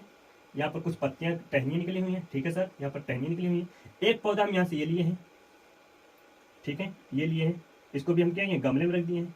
बोलोगे ठीक है सर, इसमें भी शाखाएं निकली हुई हैं, टहनियां निकली हुई हैं, ठीक है। हम करेंगे क्या, इनको आपस में हम सटा देंगे। कैसे, पहले इसके तने को छीलेंगे, दोनों के तने को छीलेंगे, यहाँ पर इसको छीलिए, यहाँ पर इसको छीलिए, हम दोनों को सटाएंगे तो ये थोड़ा सा इधर आ जाएगा। बोलोगे हाँ सर ठीक है, इसको हम क्या करेंगे, सटा कर इसको अब क्या करेंगे, बांध देंगे। हम इस पर बांध दिए, ठीक है सर, बांध दिए। अब बांधने के बाद क्या करेंगे, इस पर मोम के हम कवर चढ़ा देंगे। कुछ समय बाद ये आपस में दोनों सट जाएंगी। अब सटने के बाद होगा क्या, बोलोगे सर सटने के बाद क्या होगा, जब सट जाएंगी अब हम इसमें से ये वाला पौधा जो था, ये हमारा घटिया किस्म का पौधा था, ये घटिया किस्म का पौधा था। मतलब एक आम खट्टा है, घटिया मतलब ये आम कैसा है, खट्टा है, ठीक है। हमें इस खट्टे आम को हमें मीठे में परिवर्तित करना है बच्चों, इसमें खट्टे आम को मीठे में परिवर्तित करना है। ये आम का पौधा कैसा था, मीठा था, ठीक है, कोई दिक्कत नहीं। अब हमें इस पौधे को इस पर रोपित करके हमें इस पौधे को कैसे करना है, इस घटिया किस्म के पौधे को हमें मीठा कर देना है। अब करते कैसे, जैसे यहाँ पर बांधे इसको, सट गई। अब सटने के बाद क्या करेंगे, इस मीठे वाले आम के भाग को इसको हम काटेंगे। बोलोगे सर काट क्यों रहे हो, क्योंकि हमें इस पौधे को कैसे करना है, मीठा करना है, ठीक है। इस पौधे को हम काट देंगे। इसकी शाखा कहाँ पे है, ये वाली शाखा है, ये मीठा वाला शाखा है, ठीक है। लेकिन जबकि इसकी वाली शाखा कौन सी है, ये खट्टी वाली शाखा है। अब हम यहाँ पर इस वाले भाग को काटकर हम इसको अलग कर दिए। बोलोगे हाँ सर, इसको हम अलग कर दे रहे हैं यहाँ से तुरंत। उसके बाद ये वाली जो शाखा है, जो खट्टा वाला है, खट्टे वाली की इस वाली शाखा को हम काट देंगे। बोलोगे हाँ सर काट दिए। अब बच्चों ये बताओ ये कौन सा है, बोलोगे सर ये मीठा वाला है। कौन सा है, मीठा वाला। ये भाग कौन सा था, ये खट्टा आम का, जो घटिया वाला किस्म का पौधा था, ये खट्टा वाला आम था। अब आप बताओ क्या हम घटिया वाले किस्म पर अच्छी किस्म के पौधे को हम रोपित नहीं कर दिए, कर दिए ना। तो इस प्रकार हम शाखा बंधन द्वारा किसी भी पौधे को, घटिया किस्म के पौधे को अच्छी किस्म के पौधे से हम बांध कर शाखा बंधन करके उनसे हम अच्छी किस्म का पौधा प्राप्त कर सकते हैं, ठीक है। बोलोगे सर दोनों के दोनों गमले में है, हम इसको किसी भी पौधे के शाखा में कर सकते हैं। ये पौधा कोई बड़ा होता है, जैसे यहाँ पर शाखा छोटी छोटी गमले दिए हैं, लेकिन यहाँ पर अगर हम एक पौधा बड़ा होता तो उस पौधे में क्या करते, शाखा बंधन कर देते, और शाखा बंधन करने के बाद आपको एक अच्छी किस्म का पौधा वहां से प्राप्त हो जाता। अब उसको आप चाहे बूटी बांध कर लगा दो, चाहे उसको शाखा बंधन कर दो, चाहे रोपण करके कर दो, तो कुछ विधि द्वारा हम नए पौधों को प्राप्त कर सकते हैं। ये आपको उम्मीद है आपको समझ में आया होगा। आप इसका स्क्रीनशॉट ले लीजिए, फिर हम चलते हैं अगले वाले पार्ट पर, ठीक है। ये ऊतक संवर्धन, ऊतक संवर्धन कैसे होता है, ये बहुत ही इंपॉर्टेंट है। ऊतक संवर्धन इसको हम कहते हैं टिश्यू कल्चरिंग, बहुत ही इंपॉर्टेंट है। और इंपॉर्टेंट इसलिए है क्योंकि इसका हम सूक्ष्म जनन भी कहते हैं। बोलोगे सर सूक्ष्म जनन है क्या, तो वही विधि आपको हम समझाने वाले हैं। देखिए बच्चों, यहाँ पर हम क्या करते हैं, एक किसी भी पौधे को इसके शीर्ष भाग को, ये कोई पौधा है, इसमें जड़ें निकली हुई है, ठीक है, यहाँ पर जड़ें निकली, इसके शीर्ष भाग में पाया जाता है विभाज्योतकी ऊतक। क्लास 9 कक्षा 9 में आप पढ़े होंगे कि विभाज्योतकी ऊतक क्या होता है। विभाज्योतकी ऊतक, ये विभाज्योतकी ऊतक ऐसा होता है जो कि विभाजन करता है, हमेशा विभाजन करता रहता है। और ये 3 प्रकार की होती हैं। एक होता है शीर्षस्थ, एक पाया जाएगा शीर्ष में, ठीक है, एक पाया जाएगा कहाँ पे, शीर्ष में, एक पाया जाएगा पार्श्व में, ठीक है सर, 2 पाए जाएंगे, 2 हो गए। एक होता है अंतर्विष्ट। बोलोगे सर ये अंतर्विष्ट क्या, ये गांठों पर पाए जाते हैं बच्चों, कहाँ पे, अंतर्विष्ट जो है ये गांठों पर पाई जाती है, पौधों के गांठ वाले भाग पर। एक पौधा ये है, यहाँ पर ये गांठें निकली हुई है, ठीक है, यहाँ पर कुछ शाखा निकली हुई है, इस भाग को क्या कहेंगे हम, गांठें। अब ध्यान से देखिएगा, विभाज्योतकी ऊतक, पौधे के हम शीर्ष भाग से कुछ पौधे को, कुछ ऊतक को लेते हैं, कुछ कोशिकाओं को लेते हैं। अब इन कोशिकाओं को करेंगे क्या, इन कोशिकाओं को डाल देंगे हम ऊतक संवर्धन माध्यम में, ठीक है, डाल दिए। ये कैसा है, ऊतक संवर्धन माध्यम। जैसे कि यहाँ पर आपको ट्रे में दिखाया गया है, छोटे से वॉच ग्लास में दिखाया गया है, हम यहाँ पर इसमें दिखा रहे हैं आपको परख नली में, ठीक है। ये है ऊतक संवर्धन, ये है ऊतक, ठीक है, ऊतक माध्यम है। इसको हम कहते हैं हार्मोन माध्यम। कौन सा माध्यम बच्चों, इसको कहते हैं हम हार्मोन माध्यम, ठीक है सर। हम हार्मोन माध्यम भी ले लिए हैं। अब इसमें डाल दिए क्या, पौधे के कुछ भाग को, कौन से भाग को, विभाज्योतकी ऊतक के कुछ भाग को यहाँ पर डाल दिए, कोई दिक्कत नहीं। अब हम अगले पार्ट पर, इसको जब यहाँ से थोड़ा सा बढ़ेगा, इस वाले भागों को हम कहते हैं कैलस। क्या कहेंगे बच्चों, इसको हम कैलस कहेंगे। क्या कहेंगे, इसको हम कैलस, ठीक है। अब हम इसको यहाँ पर देखते हैं, यहाँ से हम पौधे के एक भाग लिए, इसको हम थोड़ा सा टुकड़े किए, टुकड़े करने के बाद इसको हम ऊतक संवर्धन माध्यम में डाल दिए, ठीक है सर। यहाँ पर डालने के बाद इस वाले भाग को कहेंगे हम कैलस। क्या कहेंगे, इसको हम कैलस कहेंगे, ठीक है, कैलस में डाल दिए। अब ये कैलस थोड़ा सा बढ़ेगा तो बनेगा क्या, एम्ब्रियोइड। क्या बनेगा, एम्ब्रियोइड बनेगा। अब ये एम्ब्रियोइड धीरे धीरे विकास करेगा, विकसित होता रहेगा, तो निर्माण करेगा क्या, एक नए पौधे का निर्माण। ये छोटे छोटे पौधे का निर्माण करता है, किसके, नए पौधे का ये निर्माण करता है। ये एम्ब्रियोइड विकसित होगा, थोड़ा सा विकास करेगा तो एक नए पौधे का निर्माण करता है। इसको थोड़ा सा हम इसके विधि द्वारा पढ़कर देख लेते हैं। इसमें क्या लिखा है कि यह कायिक जनन की एक आधुनिक विधि है। कौन सी आधुनिक विधि की तकनीकी है। इस विधि में पौधे के शीर्ष भाग, वही लिया हम, पौधे के शीर्ष भाग को काटकर ऊतक माध्यम में डाल दिए, ठीक है। ऊतक माध्यम क्या होता है, इसको बच्चों कहते हैं हार्मोन माध्यम, ठीक है। कौन सा माध्यम कहते हैं, हार्मोन माध्यम। अब ये हार्मोन माध्यम क्यों होगा, क्योंकि हार्मोन माध्यम में इसमें पाए जाते हैं पोषक तत्व भरपूर मात्रा में पाए जाते हैं। कौन सा, पोषक तत्व भरपूर मात्रा में इसमें पाए जाते हैं, जो पौधे की वृद्धि करने के लिए उत्तरदायी होते हैं। बाद में देखिए, जिसमें कोशिकाएं वृद्धि कर कैलस बनाती है। अब ये कैलस बाद में, यह कैलस वृद्धि कर एम्ब्रियोइड का निर्माण करेगा। ये बाद में क्या बनता है, एम्ब्रियोइड बनता है, ठीक है। क्या बन रहा है यहाँ पर, एम्ब्रियोइड, एम्ब्रियोइड का निर्माण करता है।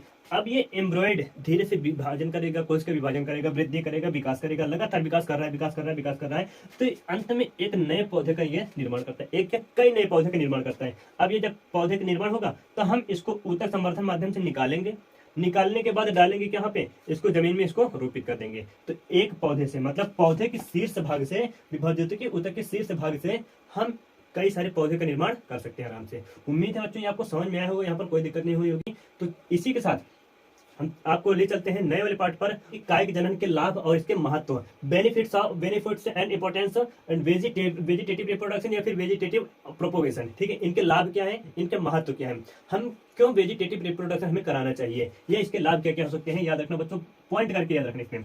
नए पौधे कम समय में उत्पन्न हो जाते हैं, क्या बोले, कम समय में, बहुत ही कम समय में। आप सोचो कि अगर एक बीज से, कोई बीज लिए, इसको हम रोपित किए, ठीक है, जमीन में, ये बढ़ेगा, अपने मस्तानी चाल में बढ़ेगा, ठीक है, मस्तानी चाल में बढ़ेगा। फिर उसके बाद कुछ साल बाद, लगभग 4 से 5 साल बाद, 4 से 5 साल बाद ये हमें फल देने लायक बनेगा।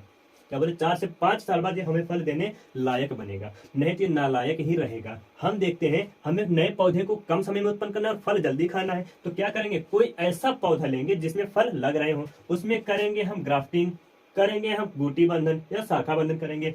उस शाखा को हम लगा देंगे किसी जमीन में, ठीक है, कोई एक ऐसा पौधा है जिसमें फल लग रहे हैं, उनमें हम शाखा बंधन करेंगे, नए पौधे को जमीन में लगा देंगे। 1 साल के अंदर, 1 साल के अंदर इसमें फल लगना चालू हो जाते हैं, 1 साल के अंदर ही फल लगना चालू हो जाते हैं। अब आप बताओ, ये कायिक जनन से संभव है या फिर प्राकृतिक जनन से संभव है? बोलोगे सर कायिक जनन से ये संभव है कि हमें जल्दी से फल प्राप्त हो सकते हैं। आगे देखते हैं, नए पौधे मातृ पौधे की तरह ही होते हैं, इनमें भिन्नताएं नहीं आती हैं। अगर कोई पौधा है, कोई यहाँ से हम पौधा, इसको हम काटें तो जाहिर सी बात है ये जो जनक पौधा है, इससे उत्पन्न होने जो संतानें होगी, जो नया पौधा होगा, ये इसी की जैसा होगी, इसी की जैसे ही सेम होगी, बस थोड़ा सा आकार का अंतर रहेगा, लेकिन उनमें अनुवांशिक जो भिन्न अनुवांशिकता होगी वो बिल्कुल समान होती है। ठीक है, आगे है थर्ड, अनेक पौधों में समानता केवल कायिक जनन ही संभव होता है। अगर हम समानता क्या होता है बच्चों, जो पौधे एक दूसरे के सम्मुख दिखाई देते हैं, बिल्कुल same to same photocopy जैसे जो दिखाई देते हैं, हम उनको कहते हैं समानता। केवल कायिक जनन ही संभव होता है। अगर कायिक जनन हो रहा है तब ही उनमें समानता होगी, अगर लैंगिक जनन हो रहा है समानता या फिर उसमें जो है बिल्कुल अनुवंशिकता जो है, भिन्नताएं जो होती है वो बिल्कुल ही नहीं दिखाई देती है, लेकिन अलैंगिक जनन में या फिर कायिक जनन में समानता दिखाई देती है। क्लियर है? आगे है चौथा पॉइंट है, अनेक जंगली और बेकार पौधों को कृत्रिम कायिक जनन द्वारा उपयोगी पौधों में बदला जा सकता है। हम आपको बताएं कि कोई घटिया किस्म का पौधा ले रहे हैं, ठीक है, कौन सा, कोई घटिया किस्म का पौधा लिए, उस घटिया किस्म के पौधे पर हम अच्छी किस्म के पौधे को उगा दिए। हमारे पास कोई एक जंगली पौधा है, कौन सा, ये हम पौधा ले लिए बच्चों, ये पौधा हम ले लिए, जंगली पौधा है। एक पौधा और ले लिए, ये कौन सा, ये अच्छी किस्म का पौधा है, ये अच्छी किस्म का पौधा है। इस जंगली पौधे को हम लगा दिए गमले में, वो लोग यहाँ से जंगली पौधे को हम गमले में लगा दिए। ये पौधा हमारे मिट्टी में से लगा हुआ है, ठीक है, इसमें से शाखा निकली, बोलोगे हाँ सर शाखा निकली। अब इनकी शाखा को हम क्या कर देंगे, शाखा बंधन कर देंगे, दोनों की शाखा पकड़ेंगे, इसको बांध देंगे। ठीक है सर, हम इसकी शाखा को थोड़ा सा नजदीक लाएंगे, इसकी शाखा को थोड़ा सा नजदीक लाएंगे, ऐसे ये ऐसे, ठीक है, इसको शाखा को हम इसमें बांध दिए। बांधने के बाद बोलोगे हाँ सर बांध दिए। आप बताओ, ये है अच्छी किस्म का पौधा, कौन सा है, अच्छी किस्म का पौधा है। ये कौन सा है, घटिया किस्म का था, जंगली वाला पौधा है तो घटिया किस्म का ही रहेगा, घटिया वाला है। हम ये वाला जो डाल गई है, ये वाला डाल, ये अच्छी किस्म के पौधे का, ये घटिया वाली किस्म के पौधे का है। हम क्या करेंगे, इस अच्छी किस्म के पौधे की ये डाल काटेंगे, घटिया किस्म के पौधे की ये वाला काटेंगे। इन दोनों को काटकर हम अलग कर लिए, बोलोगे हाँ सर काट लिए। अब आप बताओ, ये वाला जो शाखा का ये अच्छी किस्म का पौधा है, हाँ सर ये अच्छी किस्म का पौधे वाला शाखा है, ठीक है, अच्छी किस्म के पौधे वाली शाखा है ये। अब आप बताओ, अगर इसमें कोई फल लगेगा तो इसके लक्षण जाएंगे इसमें या फिर इसके लक्षण इसमें जाएंगे। हम क्या बोले कि इसमें अगर कोई फल लग रहा है तो इस वाले अच्छी किस्म के पौधे के लक्षण इसमें जाएंगे या फिर घटिया किस्म के पौधे के इसमें लक्षण जाएंगे। तो याद रखना बच्चों, जो अच्छी किस्म के पौधे वाला लक्षण है, ये इतना वाला भाग वो ऊपर ही दिखाई देगा। अगर इस वाली शाखा से कोई पौधे कोई फल निकल रहा है तो ये घटिया किस्म वाला ही फल है, क्योंकि इस जगह से हम किए हैं शाखा बंधन। शाखा बंधन के ऊपर वाला फल जो लगेगा वो अच्छी किस्म का होगा, शाखा बंधन के नीचे वाला जो होगा वो घटिया किस्म के पौधे का होगा। तो यहाँ पर लिखे हैं, अनेक जंगली और बेकार पौधों को कृत्रिम कायिक जनन द्वारा उपयोगी रूप में बदला जा सकता है। ठीक है, अब हम चलते हैं, उम्मीद है आपको पसंद आया होगा। अब हम चलते हैं इसके, हम ले चलते हैं आपको क्विज के ऊपर। हमारे जो आज का क्विज है, सॉरी अब चलते हैं हम आपके प्रश्न पर, जो हम प्रश्न आपको इससे संबंधित जो भी प्रश्न बनते हैं आपके बोर्ड एग्जाम में, उन सभी प्रश्नों का हम इस पर आपको दिखाते हैं। हमारा पहला प्रश्न देखिएगा, पहला प्रश्न है जो कि बोर्ड एग्जाम में मस्ट है, मतलब बोर्ड एग्जाम में ये आता ही आता है। यूपी बोर्ड 2014, 15, 16 में पूछा गया था। दूसरा प्रश्न 2019 में पूछा गया है। इन दोनों प्रश्नों में से आपको जो भी डाउट होता है, जो भी आपके मन में डाउट है, उनको आप पूछिएगा। लेकिन याद रखना ये आपको जितना हम पढ़ा चुके हैं अब तक, उन्हीं में से ये पूरा प्रश्न आया हुआ है। पहला प्रश्न आप देख पा रहे हैं कि पौधों में कायिक जनन का संक्षिप्त वर्णन कीजिए। पौधों में कायिक जनन आपने पढ़ चुका है। कृत्रिम कायिक जनन होता है, एक प्राकृतिक कायिक जनन होता है। कृत्रिम कायिक जनन में आप कई टाइप से पढ़े और प्राकृतिक में भी कई टाइप से पढ़ चुके हैं। तो इसमें से आपको एक्सप्लेन क्या करना है, तो याद रखना कृत्रिम कायिक जनन और प्राकृतिक कायिक जनन दोनों का वर्णन करना है, अच्छे से विधिवत वर्णन करना है, जिससे कि आपका कोई डाउट इसमें न रह जाए या फिर कोई एक भी नंबर उसमें कटने न पाए। हालांकि बोर्ड एग्जाम में चित्र नहीं देता है, लेकिन आपको चित्र के माध्यम से इसलिए बताया ताकि आपको दिमाग में वो बैठा रहे। अधिकतर जो भी विजुअल करके दिखाया जाता है, चित्रित करके दिखाया जाता है, वो हमें ज्यादा याद होता है। हालांकि हम जो रटते हैं, रटने वाली विद्या ज्यादा दिन तक नहीं चलती है, जबकि जो चीज हम देखते हैं वो अधिकतर याद हो जाते हैं। इसलिए आपको चित्रित करके दिखाया गया सारे प्रश्नों को, और सारे उसमें से जो थ्योरी बनती है, जो भी प्रश्न बनते हैं, उन सारे प्रश्नों को हम आपको विजुअल करके दिखाए हैं। नेक्स्ट प्रश्न बनता है कायिक प्रवर्धन क्या होता है और इसकी विधियों का उदाहरण सहित वर्णन करना। ये 2019 में पूछा गया प्रश्न है।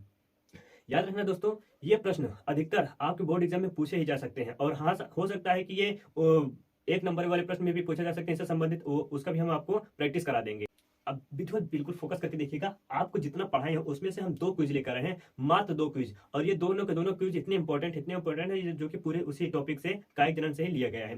पहला प्रश्न है देखिएगा कि कायिक जनन पौधे के निम्न भाग से हो सकता है। कायिक जनन पौधे के निम्न भाग से हो सकता है। पहला प्रश्न, पहला ऑप्शन देखिएगा, ऑप्शन ए है तना, जड़, फूल। दूसरा ऑप्शन है बी, तना, जड़, पत्ती। थर्ड ऑप्शन है तना, फूल, फल।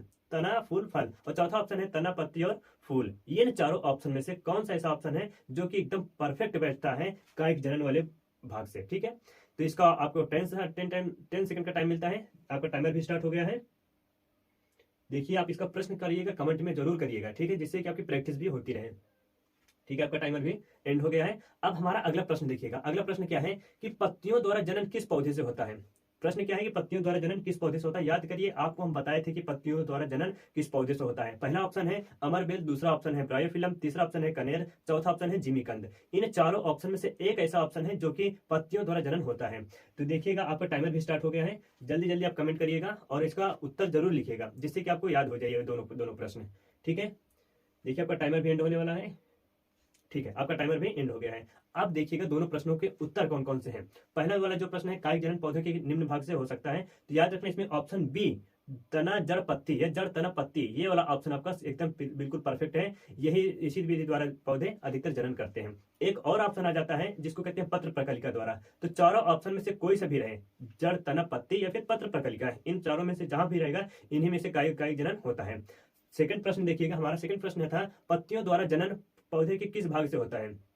तो याद रखना इसमें भी ऑप्शन बी ही सही है, ब्रायोफिलम। इसको हम ब्रायोफिलम, अजूबा या फिर पत्थरचटा, इन तीनों नामों से ये विख्यात है। इन तीनों नामों को हम याद रखेंगे। ठीक है, पत्थरचटा, अजूबा और ब्रायोफिलम, तीनों ही आपके सही होते हैं। ठीक है, तो आप उम्मीद है ये वीडियो आपको पसंद आई होगी। अगर यदि वीडियो आपको पसंद आई तो अपने दोस्तों को जरूर शेयर करिएगा और हमारे चैनल को लाइक और सब्सक्राइब जरूर करिएगा। मिलते हैं इसी के साथ एक नई वीडियो में, प्यारी वीडियो लेकर आएंगे, जो कि है पुष्पों में जनन या फिर पौधों में लैंगिक जनन किस प्रकार से होता है, उनको विधिवत आपको एक्सप्लेन कर देंगे। ठीक है।